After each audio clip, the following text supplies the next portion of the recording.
It integrates 3 common electronic functions: transistor tester, oscilloscope, and signal generator. From the structure, there are 3 interfaces on the top of the instrument. From left to right are the voltage test interface, signal generator interface, and oscilloscope interface, respectively. For easy viewing, the instrument is equipped with a 2.8-inch high-definition TFT color screen. There are 4 function buttons below the screen. From right to left, they are the power button, auto button, run button, and mode button. The button below is the selection button, which is used to select the required function in each menu. The left side is the very important plug-in component test socket. All component tests are inserted here. Finally, there is the small hole at the bottom. It is the infrared receiving hole, which needs to be aligned when using the infrared decoding function. To summarize, after receiving the device, press and hold the power button to turn on the device. Use the up and down buttons to select the default language to enter the main menu. In the settings interface, you can reselect the language. At the same time, you can adjust the sound and display brightness. Adjust the brightness setting here. After the adjustment is completed, press the power button to return to other settings. Next, see the transistor function page. We need to insert the component into the test hole and lock it. If the component is too large to be inserted, we can use the test hook to measure. Insert the test hook into the lock hole and lock it. Clamp the pins of the component on the other side. Press Auto. You can see that the component parameter values and pin definitions are displayed above. Connect the 2/3 pin components to any 1, 2, 3 holes for measurement.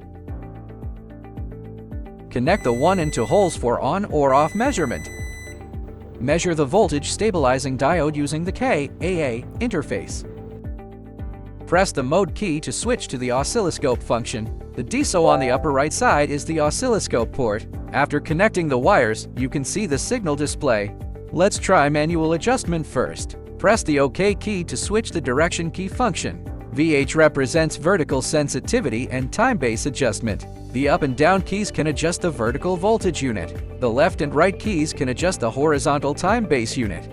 Use the OK key to switch again. At this time, you can use the direction keys to adjust the offset value of the waveform. Press the OK key again. Use the up and down keys to adjust the height of the trigger level.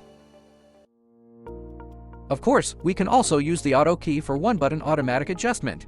After adjusting to the normal display of the waveform, you can use the pause key to view it. You can press and hold the run key to store the picture. Press and hold the mode key to call out the oscilloscope menu bar. Use the up and down keys to select sub-options. The OK key switches parameters.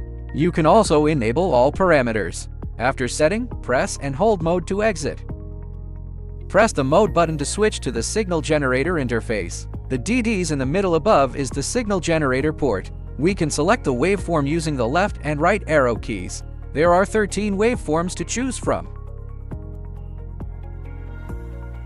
The confirmation key can be used to modify the waveform subparameters, such as frequency, duty cycle, amplitude. After the modification is completed, press the power button for a short return. The run key can be used to start and stop the signal output. Finally, the toolbox.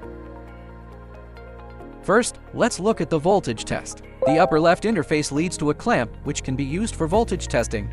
Note that the test range is 0–40 volts.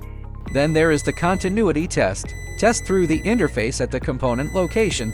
DS18B20, also plug it into the component jack to test. DHT11 is also plugged into the jack. Infrared decoding requires the remote control to be aimed at the infrared receiving hole. During automatic calibration, remember not to insert components.